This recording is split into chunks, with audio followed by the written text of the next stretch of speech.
मागणे ते एक तुझ प्रती आहे, मागणे ते एक तुझ प्रती आहे, देशी तरी पाहे पांडुरंगा, या संतांशी निरवी हेची मज देई, आणिक तुझे काही न मागो तुझ. आनंद कंद सच्चिदानंद अनंत कोटी ब्रह्मांड नायक, अखिल गुणनिधान, अकारण करुणावरुणालय, अनंत गुणगणार्णव, षड्गुण ऐश्वर्य संपन्न, भक्त काम कामधेनु, रुक्मिणी प्राण संजीवन, महायोगपीठस्थ परब्रह्म परमात्मा भगवान श्री पांडुरंगराय, अस्मत्कुलस्वामी भगवान श्री लक्ष्मी नृसिंहदेव,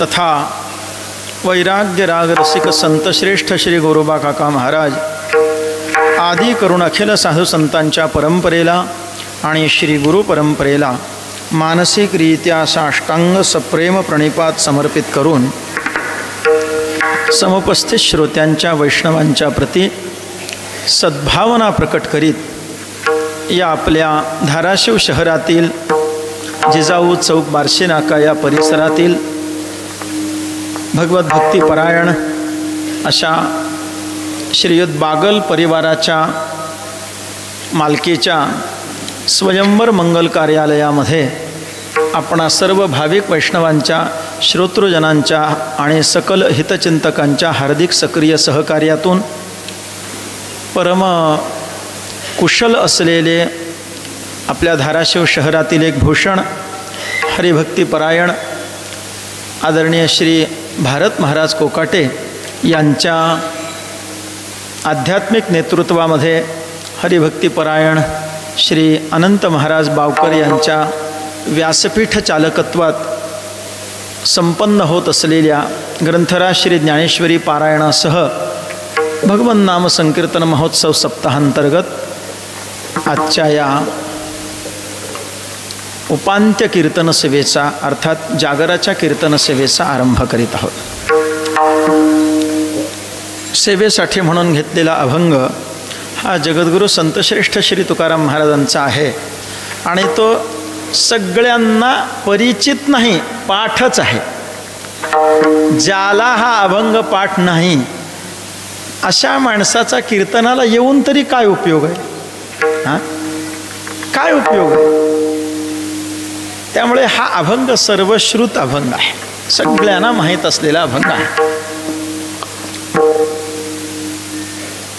प्रायः गाथ्याच्या प्रतीमध्ये सगळ्यात शेवटचा अभंग हाच आहे मागणीचा. म्हणून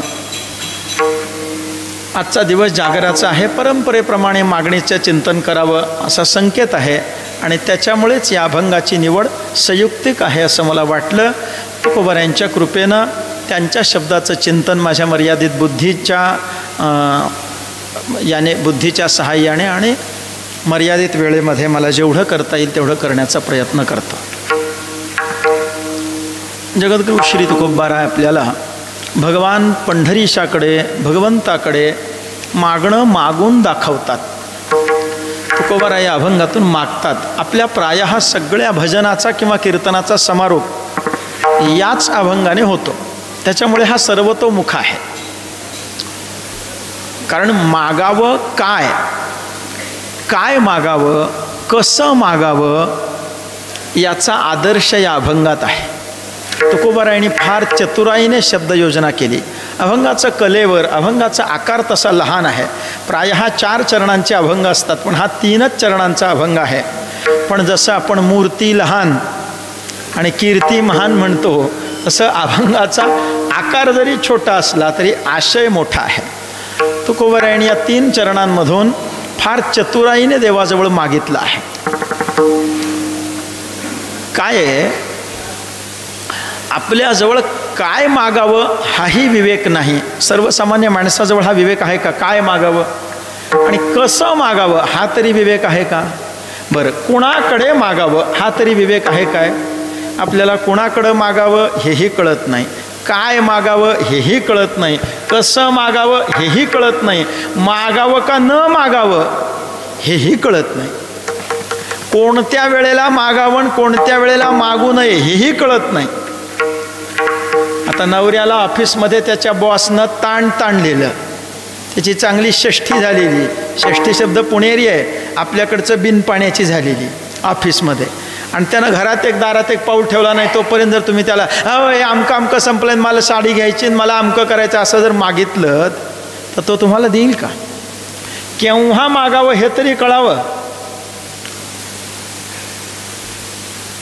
विवेक असला पाहिजे, छोट्या छोट्या गोष्टीचा विवेक असला पाहिजे. तर आपल्याजवळ तो विवेक, तो परम विवेक तर सोडून द्या, ते आत्मा अनात्मन काय सदासद ते सोडून द्या, सगळं नित्यानित्य ते सोडून द्या. सामान्य विवेक सुद्धा नाही.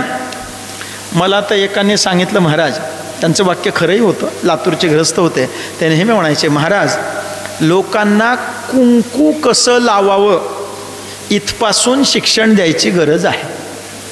म्हणजे नियमाटी अशी वडायची की ज्याच्या वडली त्याच्या डोळ्यात कपाळात सगळीकडे कुंकूच जावं. बुक्का कसा लावावा, कुंकू कसं लावावं, हार कसा घालावा, हे सुद्धा लोकांना शिकवायची पाळी आहे, इथून शिकवायची पाळी आहे.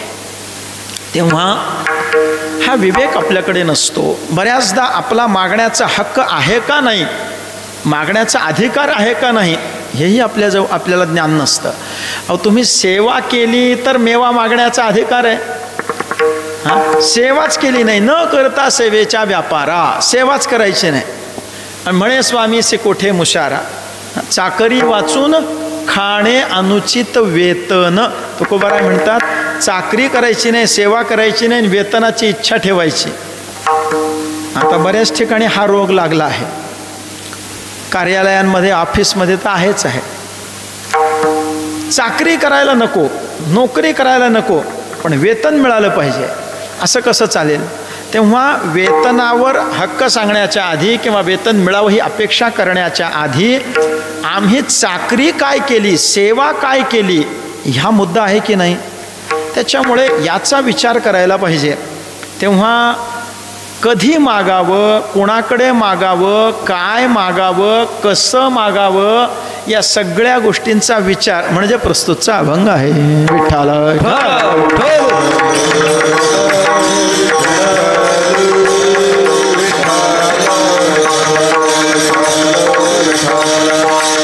अभंगामध्ये बऱ्याच गोष्टी आहेत, बऱ्याच गोष्टी आहेत. तुकोबाराय आपल्याला असं आहे, बरं, सामान्य मनुष्य मागतो, ते मागत असताना त्याचे ते जुने कीर्तनकार एक विनोद करायचे बघा. देवाच्या पूजेला आपण बसलो, काही आलं काही नसलं की माणसं म्हणतात, अक्षतान समर्पयामी. कशाच्याही बदल्यात अक्षता. देवाला अरे मुकुट घालायचा आहे, दागिने घालायचे आहेत, अक्षतान समर्पयामी. नैवेद्य अर्पण करायचं आहे, कशालाही. तुम्ही बघा पूजेची तऱ्हा काय असते आपली. नैवेद्याला फार तर त्या एका माणसाच्या घरी लग्न जमलं, त्या लग्नामध्ये गणपतीची पूजा करतात. मग ते म्हणले गणपतीची पूजा करायला सुपारी आणा. ते माणूस म्हणला, महाराज सुपारी नाही की हो, काहीतरी भागवून घ्या म्हणाला. आता काय करू, कुठं पळून काय करू, कार्यालय गावाबाहेर लांब आहे, सुपारी विसरली, सुपारी नाही, मग काय करू. आणि स्वयंपाकघरात गुळ आहे का, आणि वापरलाय सगळा, खीर वगैरे काहीतरी करायला, थोडा असेल बा, बघतो. मग जाऊन गुळ आणला, एवढा एवढा गुळाचा खडा कोठी घरात राहिला होता, आणला गुळ, ह्या घ्या म्हणे गुळ. मग त्या ब्राह्मण बुवानी काय केलं, त्या गुळाचाच गणपती तयार केला. म्हणले हे गुळाचा गणपती, करायची पूजा. मग पूजा सुरू झाली, आता नैवेद्याची पाळी आली. ब्राह्मण बुवा म्हणाले गुळ आहे का, म्हणजे सगळा संपला. मग यजमान चतुर होता, गणपतीच्या ढिरीचा भोगसा काढला आणि ठेवला समोर, घ्या. तेव्हा आपल्या पूजनाची तऱ्हा अशी आहे, आपली पूजा अशी असते. सत्यनारायणाची पूजा घातली तरी तीच तऱ्हा आहे. कोणत्याही पूजेला असंच, पूजेला नैवेद्याला ठेवायचा गुळाचा खडा, ते त्याच्या पोटाचा काढून. आणि संकल्प करताना मात्र देवाजवळ मागतो किती, मालगाडी एवढा संकल्प. रेल्वेची मालगाडी असते की नाही, तसं अस्माकं स कुटुंबानां स परिवाराणां द्विपदसहित चतुष्पदानां, मी त्यातलाच आहे. सर्वेषां क्षेम स्थैर्य आयु आरोग्य, लांब लांब लांब लांब लांब. सांगण्याचं तात्पर्य काय आहे, मागणं पुष्कळ मागतो, देतो काय, एक गुळाचा खडा, आणि मागतो केवढं. आपल्याला व्यवहारात तरी कोणी देईल का, मग देव काय वेड आहे का. आपलं मागणं चालूच असतं. बरं, गंमत अशी आहे की आपण जे मागतो ते एक मागतो का अनेक मागतो? हां, अनेक मागतो. त्याचं कारण आपला संबंध अनेकाशी आहे का एकाशी आहे? वास्तव संबंध कुणाशी आहे? एकाशी आहे. पण अज्ञानामुळं तो संबंध ज्ञात नाही. ममय मांशो जीवलोके भगवान म्हणतात, पण जीव म्हणतो का मी देवाचा आहे म्हणून? म्हणत नाही. अज्ञानामुळे आपला संबंध ज्या एकाशी आहे तो आपल्याला त्याचा विसर पडला, त्या संबंधाचा विसर पडला. देवा विसरुनी, देवाला विसरून गेले. पण अज्ञानाच्या पोटी आपण जो संबंध मांडलाय तो एकाशी आहे का? नाही, अनेकाशी संबंध आहे आपला. किंबहुना अनेकाशी संबंध येतो त्याचं तर नाव संसार आहे. अनेकत्वात संसार आहे, एकत्वात परमार्थ आहे. अनेकत्वात संसार आहे कारण प्रकृती स्वतःच त्रिगुणात्मिका आहे. त्यामुळे ती अनेकात्मिका असल्यामुळे संपूर्ण प्रकृती प्रपंच हा अनेकाशी संबंध देणारा आहे. तुम्ही कोणतंही बघा, साधं बोलतो मी, लग्न करायचंय, एकटा असून चालतं का? एकटाच नवरदेव आहे, मला लग्न करायचंय, कसं करता येईल? किमान कोण लागेल? अजून नवरी लागेल. ऐक, नवरा नवरी दोघं तर लागतील.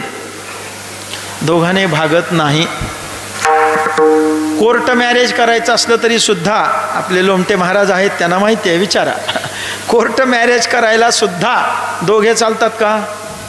त्या सह्या करायला 2 साक्षीदार लागतात आणि तो ऑफिसर एक साहेब लागतो.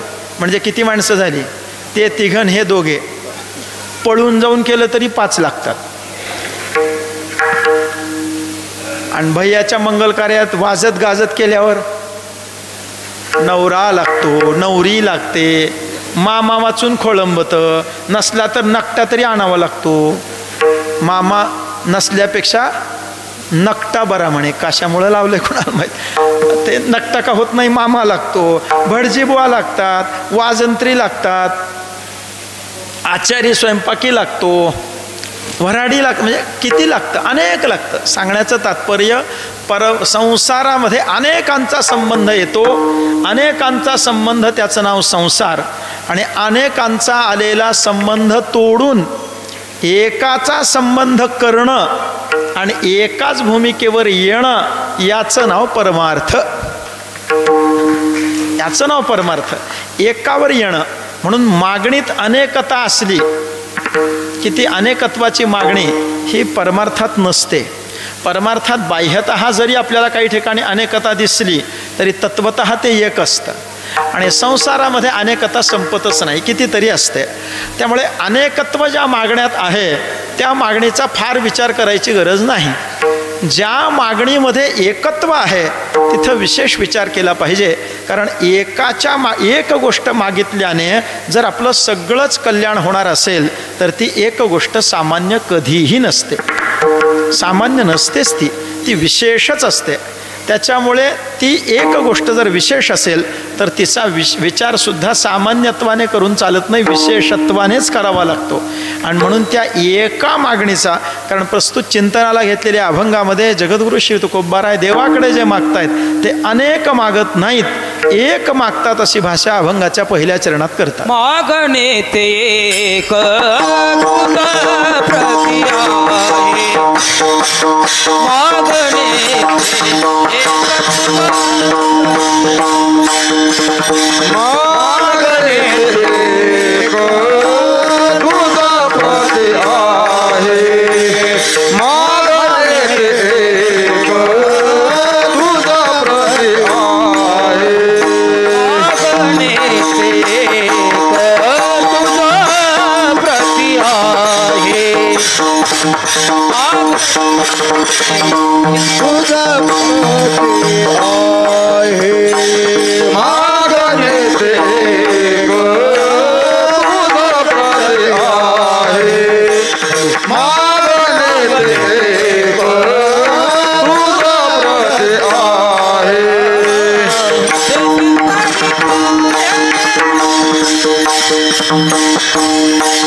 हॅलो चालू देशील तारी पाय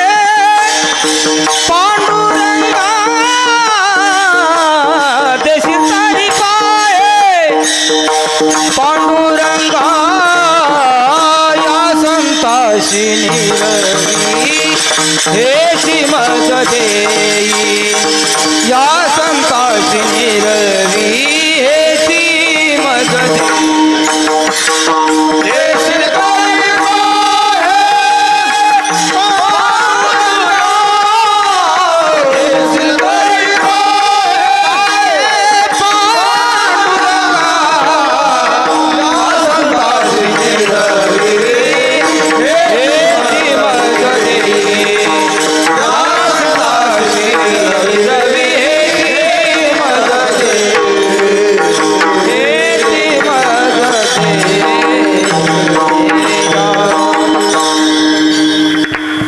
येथे एक तुझ प्रती आहे. तुकोबाराय एक मागणं आहे म्हणतात.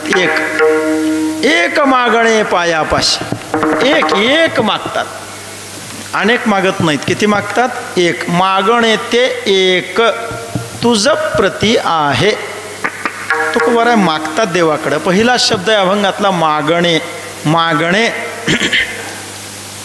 याचा विस्तार मी करत नाही. जे आपण नेहमी ऐकतो, ऐकून गुळगुळीत झालेलं ते नाही सांगणार.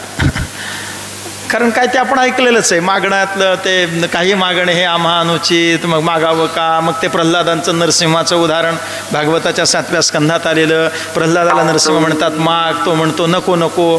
मग त्याने ते सांगितलेले अनर्थ वगैरे ते सगळं बऱ्याचदा ऐकलं असेल आपण, असं मी गृहीत धरतो. त्याच्यामुळं त्याच्याविषयी जास्त बोलत नाही. पण मागणं देवाकडं मागायला मनाई नाही आहे. भक्तांनी मागू नयेच, मागायचंच नाही असा काही कायदा नाही आहे. भक्त मागत नाहीत हा भाग वेगळा आहे, पण भक्तांनी मागायचंच नाही असा कायदा आहे काय? तुका मने काय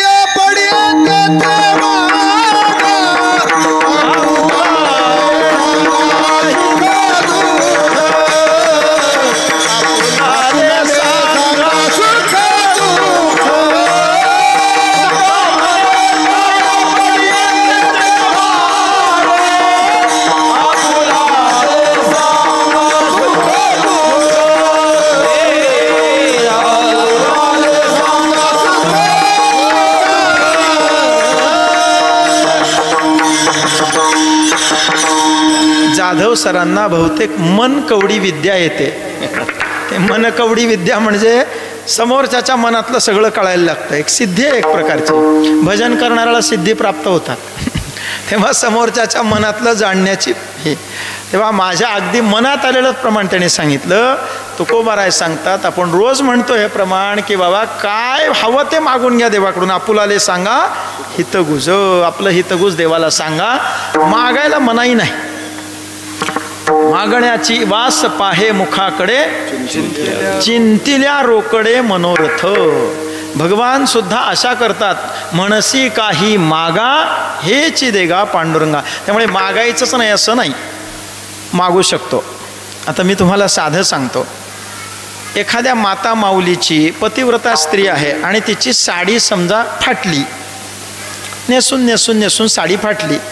मग आता तिनं साडी मागावी का नाही मागावी? हां, आवश्यक आहे ना. वस्त्र लज्जारक्षणाकरता, देह आच्छादन करण्याकरता वस्त्र असतं. आत्ताच्या काळात हे सुद्धा सांगायची पाळी आली आहे, वस्त्र कशाकरता घालायचं असतं. बऱ्याच जणांना हे कळत नाही की वस्त्र हे आपलं शरीर झाकण्याकरता असतं. तर ते वस्त्र मागायची पाळी आली. आता नवऱ्याच्या लक्षातच येत नव्हतं. मग त्या माता माऊलीला मागावं लागेल की नाही सांगा. मग तिनं मागणं गुन्हा आहे काय? बरं, तिने नवऱ्यालाच मागणं योग्य आहे की नाही, का दुसऱ्या कुणाला मागणं योग्य आहे? साडी वस्त्र तिने दुसऱ्याला मागणं योग्य आहे का? तुझा दास म्हणो आणि का मागो खावया. देवा तुझा दास आम्ही म्हणवतो आणि दुसऱ्याला खायला जर मागूत तर ते धिक्कारण्यासारखंच आहे. असं चालत नाही. बायकोनं नवऱ्याशिवाय दुसऱ्या कुणाकडे सुद्धा मागू नये. तसं भक्ताने दुसऱ्याकडे मागू नये. मागायचं असेल मागणे ते तुझ मागो, मागणे ते तुझ मागो, मागणे ते तुझ मागो, मागणे तुझ मागो. भाव तुझ सांगो, देह भाव तुझ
मागो तरी मागो, आम्ही मागणार तर तुम्हालाच मागू. देहभाव तुझं सांगो, लागो तरी लागो पाया तुमच्या विठ्ठला.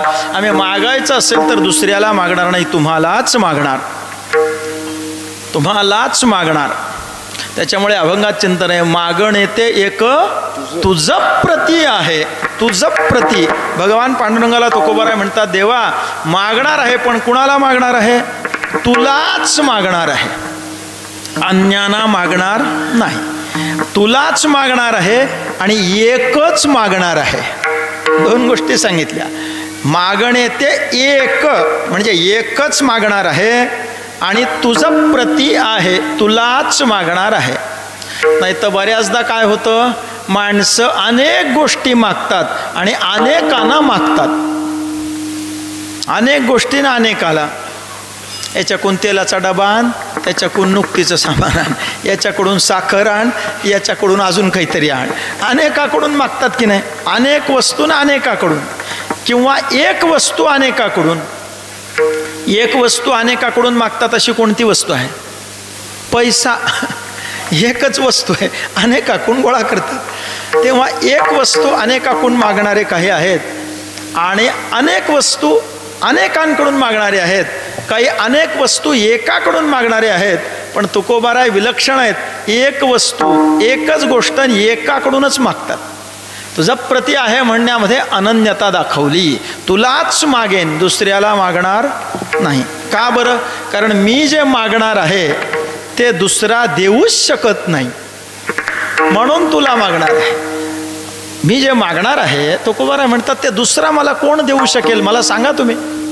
तुकोबाराय जे मागणार आहेत त्यांना देऊ शकेल असा जगात कोण आहे सांगा? तुकोबारायांसारख्या महात्म्याला देऊ शकेल असा कोण आहे? एक देवच आहे, दुसरा कोण आहे? संत आणि देव सोडले तर दुसरा कोण आहे त्यांना देऊ शकेल असं?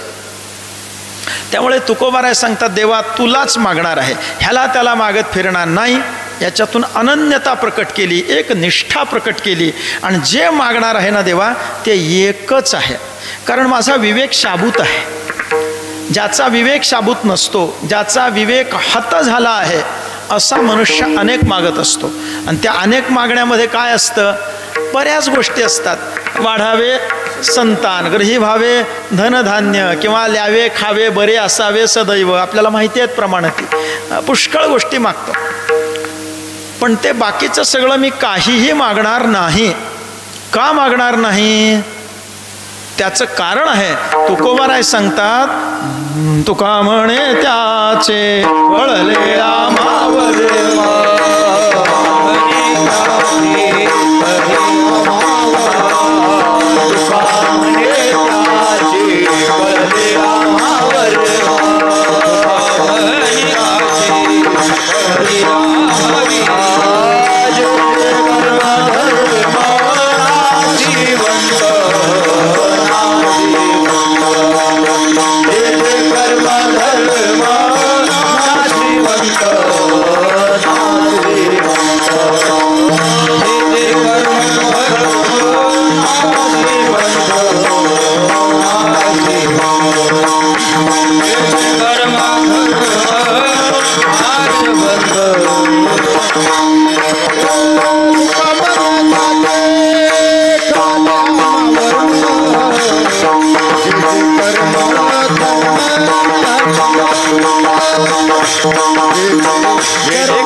म्हणतात, आम्हाला त्याचं वर्म कळालं आहे. तुका म्हणे त्याचे कळले आम्हा वर्म, जे जे कर्मधर्म नाशिवंत. त्याच्यामुळे ह्यातलं काही मागणारच नाही. जे नाशिवंत आहे, जे मागितलेलं टिकणारच नाही, ते घेऊन काय करा? काय एक भिकारी होता, भीक मागायला गेला. एक सावकाराचं दुकान लागलं. सावकार पैसे मोजत बसले होते. दुकान बहुतेक सोन्या चांदीचं असावं. मोठमोठे आरशे वगैरे लावलेले, काच महाल केल्यासारखा दुकानाचं डेकोरेशन करताना ते आरशे वगैरे चौकड लावलेले मोठं दुकान, सावकार पैसे मोजत बसलेले, असा ढीक पडला होता पैशाचा. आणि तेवढ्यामध्ये भिकारी आला. गरीबाला काहीतरी दानधर्म करा माय, काहीतरी द्या म्हणाला. ते सावकार म्हणाले काहीतरी कशाला, त्या ढिगाकडं, पैशाच्या ढिगाकडं बोट केलं, हे सगळंच तुला घेऊन जा. काय आनंद, हार्ट अटॅकच यायचा बाकी राहिला त्या भिकाऱ्या. एवढ्या नोटा त्याने कधी बघितल्याच नव्हत्या. बरं, नोटा 500ची एक होती, साधारण नाही, 2000ची म्हटलं असतं, पण ते बहुतेक आता बाजारात नाहीच आहे. अजून काय आहे कुणाला माहिती. एखाद दिवशी भाई ओ बहिणो म्हणलं म्हणजे संपलं. तेव्हा 500च्या नोटा, त्याचा असा ढीग लागलेला, हे सगळं तुझंच आहे म्हणे, घेऊन जा. भिकारी गेला आणि असं हातात घ्यायला गेला, काहीच आलं नाही. का? दाखवलेला ढीग आरशात प्रतिबिंबित झालेला होता. इकडं मोजत होते आणि आरशात नोटाचं ढीग प्रतिबिंबित पडलेलं होतं, प्रतिबिंब. आणि त्या नोटा घेऊन जा म्हणे. आता मला सांगा, आरशातल्या नोटा घेता येतात का? उगी आभासिक आहेत का वास्तविक आहेत? आभासिक आहेत. त्या घेऊन उपयोग आहे काय? बरं, त्या सोडा. एकाने दुसऱ्या दिल्या नोटा, दिल्या हातात, पण लहान पोरं तो व्यापार नावाचा खेळ खेळतात बघा. तुम्हाला माहिती आहे, व्यापार, नवा व्यापारी लहान पोरं खेळतात. त्या व्यापारात नोटा असतात काही, त्या नोटा होत्या ज्याच्यावर गव्हर्नरची सही नाही. काय उपयोग आहे? जे माईक आहे, आभासिक आहे, हे रती माईके दुःखाची जनिती. तर आणिक न लगे माईक पदार्थ, तुकोबाराय सांगतात, तेच ते माझे अर्थ नको देवा, कारण त्याचे कळले आम्हा वर्म. त्याच्यामुळे तुकोबाराय जे मागणार आहेत ना, एक तर तुकाराम महाराजांसारखा महात्मा काही मागत नाही. मग ते मागायला आलेत म्हटल्यावर देवसुद्धा आनंदित झाला आहे. पण देवानं लक्ष दिलं, कान टवकारून, हे मागणे ते एक, असं तुकोबाराय म्हटल्याबरोबर भगवंतानी कान टवकारले. हां, आज दिवस कुणीकडे निघाला? तुकोबाराय मागायला लागलेत. बरं, काय मागतायत? एक मागतायत, म्हणजे अजून महत्त्वाचं असणार आहे. बरं, आणि दुसरी गोष्ट अशी आहे की महाराज तुझं प्रति आहे म्हणतायत, तुलाच मागतो आहे आणि एकच मागतो आहे म्हणतात. तेव्हा देवानं सुद्धा कान टवकारले. महाराज काय म्हणतात? बरं, ते देत मागताना तुकाराम महाराजांनी अजून एक याच्यात वैशिष्ट्यपूर्ण रचना केली आहे. मागतो म्हणाले देवा, काय हरकत नाही, मागतो. काय आहे आपल्याकडे ते माईक पदार्थच आपण मागतो. त्याचं कारण आपला विवेकाची धारणा पक्की नसते आपल्या. हे जे तुका म्हणे त्याच्याकडे कळले आम्हा वर्म आहे ना, हे काय आहे? हा तुकोबारायांचा विवेक आहे. संत तेथ विवेका असणे की जे, संतांच्या जवळ विवेक असतो. तुकोबारायांच्या विवेकाची ती धारणा आहे. धारणा निश्चयार्थाने, निश्चय आहे त्यांचा की जे जे कर्मधर्म नाशिवंत, हा निश्चय आहे. आणि न लगे माईक पदार्थ, हे उद्गार त्या धारणेच्या निश्चयाच्या भूमिकेहून आलेले आहेत. मग तुकोबाराय सांगतात, हे दोन्ही चरण एकाजवळ एक ठेवा, म्हणजे आपल्याला कळेल. तुका म्हणे त्याचे कळले आम्हा वर्म, जे जे कर्मधर्म नाशिवंत, आणि अनेक न लगे माईक पदार्थ, यांच्यात संगती आहे. तुकाराम महाराजांच्या बुद्धीचा हा निश्चय, ही धारणा झाली आहे की जे जे कर्मधर्म नाशिवंत, वर्म कळल्यामुळे. आणि त्याच्यामुळे महाराज म्हणतात अनेक न लगे माईक पदार्थ. त्याला ते अधिष्ठान आहे त्या विवेकाचं, त्या मागणीला, की मला अनेक काही नको. तिथं सुद्धा आणिक न लगे माईक पदार्थ, आणिक नको, दुसरं नको, मलाही दुसरं काही नको. महाराजांनी तर द्वैताचा निषेध मग मागणीतला असो, नाही तर आपल्या स्वरूपाच्या बाबतीतला असो. तुका म्हणे दुजे, जेवढं जेवढं दुजं आहे आणि दुजे जवळजवळ वाढे, जोपर्यंत दुजे वाढेल ना तोपर्यंत लटिके ते फेडा, तुका म्हणे जाय पिढा. तेव्हा महाराजांनी असं म्हटलंय की मला अनेक काहीही नको. काय ह्या धारणेवर येणं सामान्य नाही आहे बरं का. बराच काळ परमार्थ करणाराला सुद्धा हे जमत नाही. देहतादात्म्य, देहाध्यास हा जबरदस्त असल्यामुळे अनेकदा माणूस ह्या धारणेवर पक्का होत नाही. एरवी म्हणेल, पण जर संकटच पडलं तर मनुष्याजवळ हा विवेक राहत नाही की देवाजवळ माईक मागू नये. बऱ्याचदा मागतो. दुःख झालं, काही आजार आला, अमुक आलं की मनुष्य काय करतो? संकट, दुःख, आजार आला की मागतो, देवाजवळच मागायला लागतो. बरं, असं आहे, देवाला हे जे आपण माईक मागतो ते माईक, मला एक सांगा, जे भोग्य पदार्थ आहेत ते सगळे प्रारब्धानच मिळणार आहेत की नाही? प्रारब्धेची मिळे मान, प्रारब्धेची मिळे अन्न, मग अन्न मान धन हे तो प्रारब्धाधीन. हे जर प्रारब्धानं मिळणारच आहे तर देवाकडं मागा कशाला?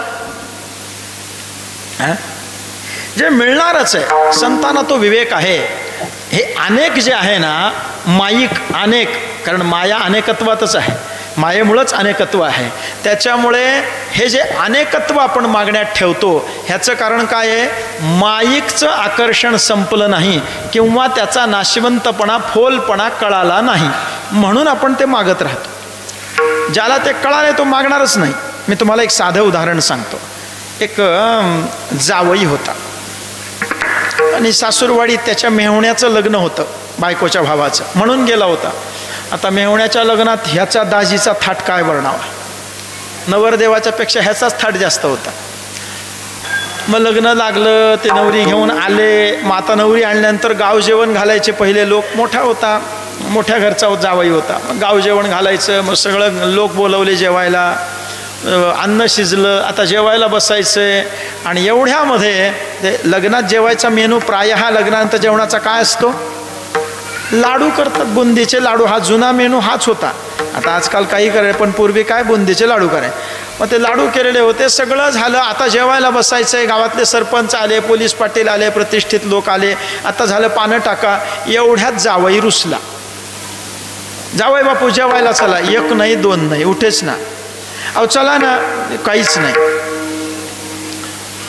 मग तो जो मेहुणा होता, तो मेहुणा आला, नवरदेव. तर म्हणला, दाजी रुसायला काय झालं? कोण काही बोललं का? कोणी काही म्हणालं का?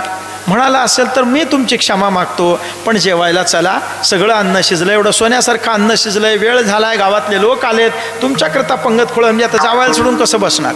चला म्हणे जेवायला. पहिलं पाठ तुम्हाला, पहिलं पान मांडलंय, चला. तरी जावई काही बोलायला तयार नाही.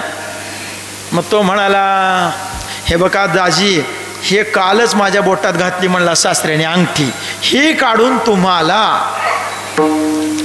तरीही जावई काही खुलेना तो दाजी. सासऱ्यालाच म्हणा. सासरा आला. सासऱ्यानं तर डोक्यावरचं पागोटच काढून पायावर ठेवलं. जावई बापू, माझी इबरत तुमच्या हातात आहे, जेवायला चला, असं करू नका, काय पाहिजे ते देतो, फटफटी देतो. फटफटी शब्द जुना झाला हो. ते म्हणला, पहिली तर एक गळ्यात बांधलीच आहे फटफटी, दुसरी देतो पाहिजे. ह्याची मुलगी काय होती? फटाफटा बोलणारी म्हणून फटफटी. फटफटी नाव कशामुळे? ते फटफट फटफट आवाज करायची म्हणून. मोटारसायकल हे इंग्रजी नाव काढलं. तर म्हणे मोटरसायकल. ते गेलं मोटरसायकलचं वारं. आता इनोवा देतो म्हणाला. इनोवा 30-32 लाखाची गाडी देतो. तरीही जावयाची कळी खुलता कळी खुलेना. सासूला कळलं हे सगळं शेवटी. मग सासू आली. जावई बापू काय झालं? किती बोलावणे आले, माझा नवरा विनवतोय, पोरग विनवतोय नवरदेव असून, काय झालं तुम्हाला? काय पाहिजे म्हणाला. सासूला बघितलं की थोडी याची कळी खुललीच होती. जसं चंद्राला, त्या सूर्याला बघितल्यावर कमळ फुलतं, तसं सासूला बघितलं की जावयाचा चेहरा असा. सासूबाई आल्या. काय, कशा करता जावई बापू रुसलात? तो म्हणाला, तुम्हाला काय पाहिजे सांगा म्हणाली. याला सांगितलं तर हे इनोवा देतो म्हणलेत. हा काय तुमच्या ताटाला फटकण लावतो म्हणला. तुम्हाला माहिती आहे का ते पातळ पदार्थ ताटातला इकडे इकडे जाऊन फटकण लावायचं, असा जुना खेड्यातला शब्द आहे. फटकण म्हणजे टेकण लावायचं. ते कशाचं? 1 तोळ्या सोन्याच्या अंगठीचं लावतो म्हणाला. एवढं सगळं द्यायला. अजून काय द्यायचं तुम्हाला सांगा म्हणाली. काय झालं रुसायला? तर जावई हळूच, सगळे ऐकायला कान आसुसले सगळे, काय म्हणतोय. आणि जावई हळूच म्हणाला, मला बुंदीचे लाडू पाहिजे. सासू म्हणाली, हात मेल्या, बुंदीचे लाडू तर आज भिकाऱ्याला सुद्धा देणार आहे. भिकाऱ्याला सुद्धा बुंदीचे लाडू? तू तर जावई आहेस, बुंदीच्या लाडू तुझी समाधी बांधते म्हणाली. इतके बुंदीचे लाडू, 1 अन 2 काय, अख्खा समाधीच बांधते. सांगण्याचं तात्पर्य, जावयाने जसं सासूरवाडीत बुंदीचे लाडू मागू नयेत, कारण न मागता सुद्धा ते तुझ्या पानात पडणारच आहेत. पंक्तीत बसलात की भिकाऱ्याला सुद्धा बुंदीचे लाडू आहेत, मिळणारच आहेत ना. मग जे मिळणारच आहे, न मागता मिळणार आहे, त्याच्याकरता रुसावून मागावं का हो? मग हे जसं त्या जावयाला आपण हसलो, आणि आपण काय करतो? जर प्रारब्धाधीन, अदृष्टाधीन असलेले अन्न मान धन काय जे सगळं आहे ते जर प्रारब्धाधीन असल्यामुळे मिळणारच आहे, तर त्याच्याबद्दल देवाजवळ मागण्यात काय हासिल आहे? ते तर देणारच, मिळणारच आहे आपल्याला. त्याच्यामुळे देवाजवळ या गोष्टी मागू नयेत. त्याला विवेक पक्का लागतो. तुकोबारायांचा विवेक पक्का आहे. म्हणून महाराज म्हणाले, देवा तुलाच मागणार आहे, ह्याला त्याला मागणार नाही. तुला का मागणार? कारण तुझ्या दातृत्वावर माझा विश्वास आहे म्हणून. का मागणार? तुझ्या दातृत्वावर माझा विश्वास आहे देवा, तू देणार आहेस. मागणे ते एक तुझं प्रती आहे, तू देणार आहेस देवा. देव शब्दाचाच अर्थ मुळात दानाद, देणारा, त्याला देव म्हणतात. घेणारा, त्याला जीव म्हणतात. देव देणाराच आहे. म्हणून देवा तुम्ही देणार असा मला विश्वास आहे. तुमच्या सामर्थ्यावर मला विश्वास आहे. किंबहुना मला जे मागायचे ते तुम्हीच एकटे देऊ शकता हेही मला माहीत आहे. याच्याकरता म्हणून मागणे ते एक तुझं प्रती आहे. एकच मागणं मागतो आहे आणि तुलाच मागतो आहे. पण देवा असं जरी असलं, बाकीच्या मागणं काय आहे? गीतेत भगवंतानी या बाकीच्या गोष्टीला आगमा पायिनो नित्यांस्तांस तितिक्षस्व भारत असं म्हटलं की नाही. मात्रा स्पर्शास्तु कौंतेय शीतोष्ण सुख दुःखदाह आगमा पायिनो नित्यांस्तांस तितिक्षस्व भारत. अर्थ काय आहे? हे जे काही शब्दस्पर्शादी सुख आहेत हे सगळे मात्रा स्पर्शास्तु कौंतेय, इंद्रियांना होणारे जे काही शब्दस्पर्शादिकांपासूनचं सुख आहे, हे विषय आहेत, हे सगळे अनित्य आहेत. आगम आणि अपायिनः असे दोन शब्द भगवंतांनी वापरले. आगम या शब्दाचा अर्थ येणं, संस्कृत शब्द आहेत, येणारे. आणि अपायिनः म्हणजे जाणारे. जे येत असतं ते जात असतं. पाहुणा घरी येतो, गावाहून येतो म्हणून गावाला जातो. घरातला यजमान तो कशाला जाईल? तो त्याचं माझंच तर घर आहे म्हणतो. जे येणारं आहे ते जाणारं असतं. हे सगळं टिकत नाही. याच्याकरता म्हणून या गोष्टी मागू नयेत. तुम्हाला सांगू का, देवसुद्धा मोठा मायावी आहे. कधी कधी देव आपण नाही मागितलं तरी तो द्यायला लागतो. देवच बळे द्यायला लागतो. मायावी पदार्थ, माईक पदार्थ. पण महाराज म्हणतात तू दिलंस तरी आम्ही घेणार नाही. तू जरी माईक पदार्थ दिलेस तरी पण मी घेणार नाही. कारण तू दिलेस तरी काय घ्यावं हे मला कळतं ना. याच्याकरता देवा मी घेणार नाही. आणि दुसरं असं आहे देवा की एक बघ, मी तुला एकच मागणार आहे, तुलाच मागणार आहे.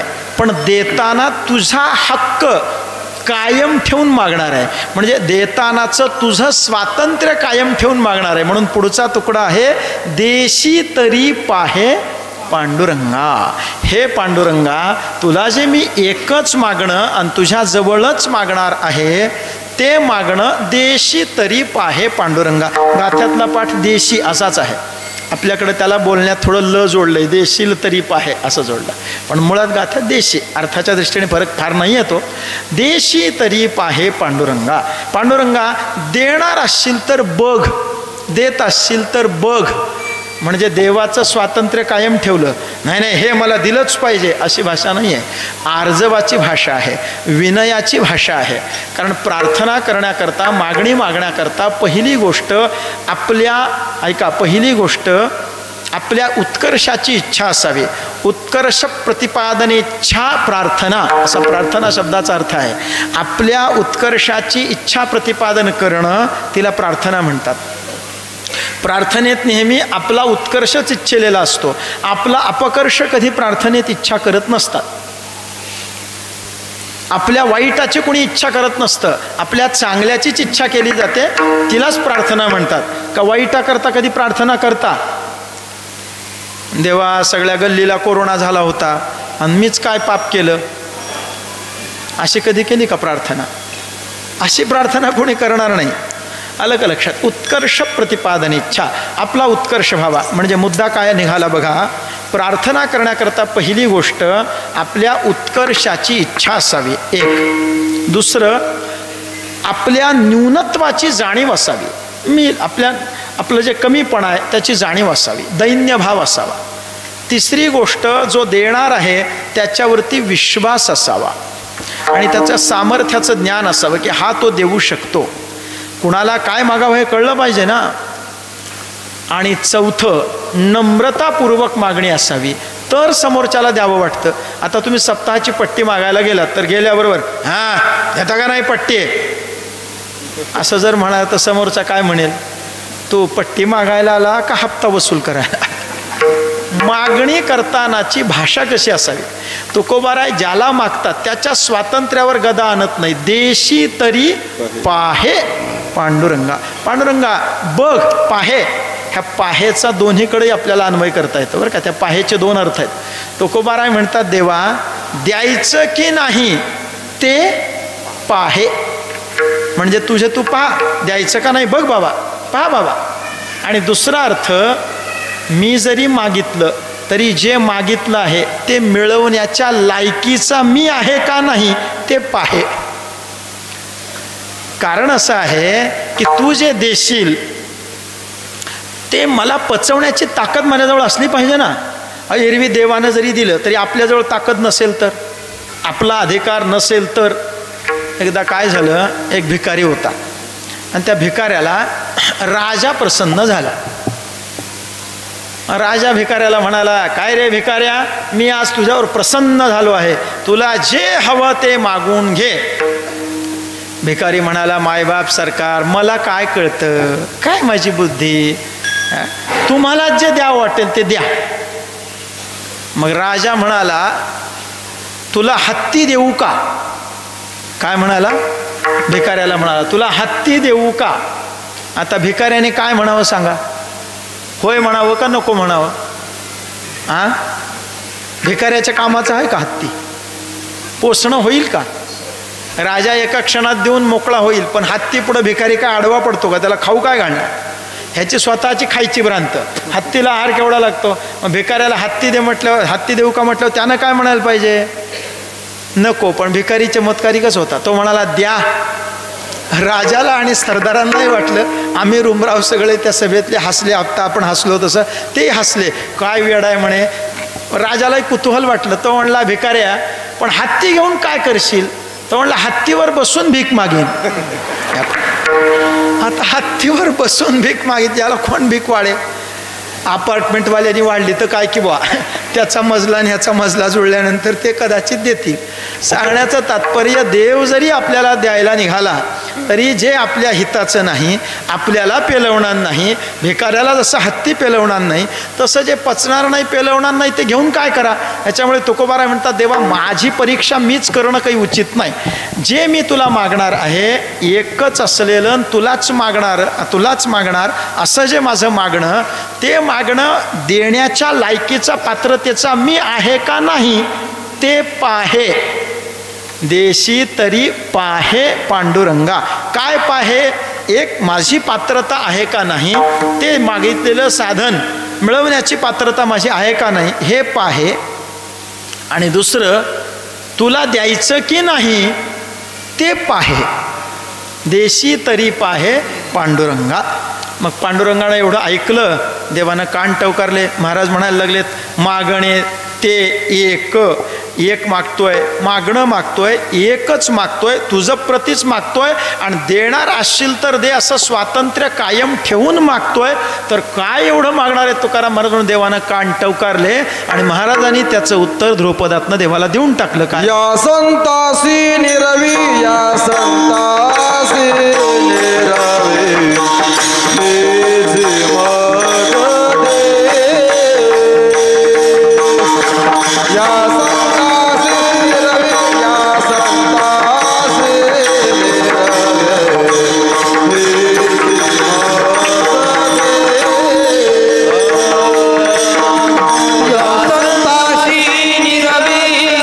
संताशी निरवी,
संतांशी निरवी हेची मज देई आणिक दुजे काही न मागो तुझ. या संतांशी निरवी या म्हणण्यामध्ये ज्ञानेश्वर महाराजाधिक सकल संत मस्तक माझा पायावरी या वारकरी संतांच्या, या म्हणण्यामध्ये ज्ञानेश्वर महाराजाधिक जे सकल संत तुकोबाराय म्हणतात या संतांशी निरवी. निरवी या शब्दाचा अर्थ, निरवी म्हणजे काय? निरवी शब्दाचा अर्थ आहे ताब्यात देणे. निरवणे शब्दाचा अर्थ आहे ताब्यात देणे. तुकोबाराय काय म्हणतात? देवा या संतांशी निरवी मला संत संगती दे असं म्हणत नाही तिथं. काय म्हणतात? या संतांशी निरवी म्हणजे मला काय कर, या ज्ञानेश्वर महाराजाधिक सकल संतांच्या ताब्यात मला दे. निरवीचा अर्थ आहे ताब्यात देणे. आपण ऐकलं असेल कधी कधी असं माणूस म्हणतो की बाबा आता झालं, निरोप झाला आहे, आता इथून जायचं आहे, बदली झाली आहे, मग आता निर्वा निरव सुरू केली. तुम्ही शब्द ऐकला असेल, शेवटची निर्वा निरव. माणसाचे शेवटचे दिवस जवळ आले की माणूस काय करतो? निर्वा निरव करतो. वाटण्या करून टाकतो, शेत एकाला देतो, घर एकाला देतो, आमका एकाला देतो, बँक बॅलन्स एकाला, सोनं एकाला. याचा अर्थ काय आहे? आवराआवर करणे म्हणजे निरवणे नाही, आवरून दुसऱ्याच्या ताब्यात देणे त्याला निरवणे म्हणतात. तसं तुकोबाराय म्हणतात या संतांशी निरवी देवा काय कर, मला संतांच्या ताब्यात देऊन टाक. हेची मज देई, हेच मला दे आणिक दुजे काही न मागो तुझ. पहिल्या चरणामध्ये मागण येते एक म्हणून जे सांगितलं त्या एकालाच आणिक दुजे काही न मागो आणि हेची मज देई. हेची यानं एकदा पुन्हा दुसरी गाठ मारली आणि आणिक दुजे काही न मागो म्हणून तिसरी गाठ मारली. ते एक हा जो मुद्दा आहे ना, मागण आहे ते एक तुझं प्रती आहे. त्या एक मागणीला दुसऱ्यांदा आणि तिसऱ्यांदा सांगितलं, हे बघ देवा या संतांशी निरवी हे चने काय केलं? अन्याची व्यावृत्ती केली म्हणजे काही बाकीचं नको, हेच दे. आणि आणिक दुजे काही न मागो तुझं, अजून दुसरं तुला काहीही मागणार नाही. मागणे ते एक, दुसरं मागणारच नाही, एकच मागणार आहे. काय? या संतांशी निरवी मला या संतांच्या ताब्यात दे. तुकोबारायांची गंमतच आहे. कुणाला मागायला लागलेत? हां हां देवाला मागायला लागलेत. काय मागतायत? देवाला मागतात मला काय करा, साधू संतांच्या निर्वा त्यांना म्हणजे ताब्यात द्या. तुकोबारांच्या समोर कोण आहे? देव आहे. देवाला काय म्हणतात? मला कुणाच्या ताब्यात द्या? संतांच्या. तुकाराम महाराजांसमोर संत आले. महाराज त्यांच्याही पाया पडले. कृपाळू सज्जन तुम्ही संतजन एवढे कृपादान. आणि त्याचं शेवटचं चरण तुका म्हणे तुम्ही निरविल्या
संतांना तुकोबाराय म्हणतात तुका म्हणे तुम्ही निरविल्यावरी.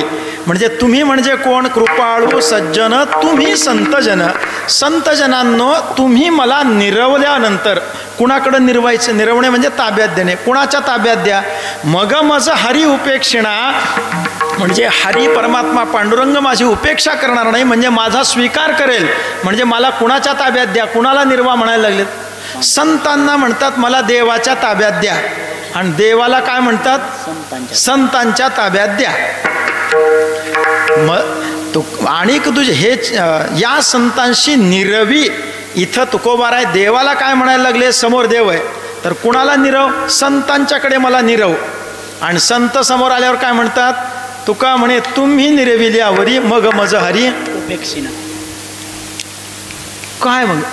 निळा शरणागत म्हणवी आपुला, संती निरविला देवोनी हाती. संत काय करतात? देवाकडे निरवतात. आणि देव काय करतो? म्हणजे काय फुटबॉल आहे का? काय नेमकं हे काय? देवासमोर गेलं की म्हणायचं संतांच्या ताब्यात दे, संतांसमोर गेलं म्हणजे देवाच्या ताब्यात दे. नक्की जायचंय कोणाच्या ताब्यात? त्याचं काही कारण आहे. दोन्हीच्या भूमिका वेगळ्या वेगळ्या आहेत. त्या जास्त विशद करायला मला वेळ नाही, पण थोडक्यात मी सांगणार आहे. जास्त विशद करणार नाही, पण थोडं सांगणार आहे. ते का असं तुकाराम महाराज म्हणतात त्याचं कारण आहे. खरं म्हणजे मला एक सांगा, देव आणि संत, आता देव एवढा मोठा समोर आहे आणि त्या देवाला म्हणायचं मला संतांच्या ताब्यात दे, म्हणजे तुला काही किंमत? असंच म्हटल्यासारखं झालं की नाही? नेमकं काय? देव आणि संत दोघातला निर्णय कसा करावा? अवघड आहे. कुणाकडं जायचं? ते काय झालं, मोठ्या लोकाचे दोन मोठे जमले, निवड करायची असेल तर कठीण असतं हो. एक हलका आणि एक भारी असेल तर मग निवड करायला सोपं आहे. हलका भारीत निवड का, पण दोन्ही सारखेत. मग आता त्यातली निवड, दोन भारी असतील तर निवड अवघड आहे. त्या बिरबल आणि बादशहाची गोष्ट सांगतात, ऐका. एके दिवशी बिरबल हे बादशाह आणि त्याची बेगम राणी दोघे बसले होते, राजा राणी. आणि उगी सहज विषय निघाला, काही काम नाही काही नाही, बसले होते निवांत. ते राणीचे पाय असे पुढे ठेवलेले होते, राजाचे पाय ठेवलेले होते. राणी म्हणाली, सरकार, नवऱ्याला म्हणते, अहो मेरे पाँव ज़्यादा अच्छे हैं, आपके पाँव से मेरे पाँव अच्छे हैं. राजा म्हणाला, नहीं नहीं, इस पाँव से ये तेरे पाँव से मेरे पाँव अच्छे हैं.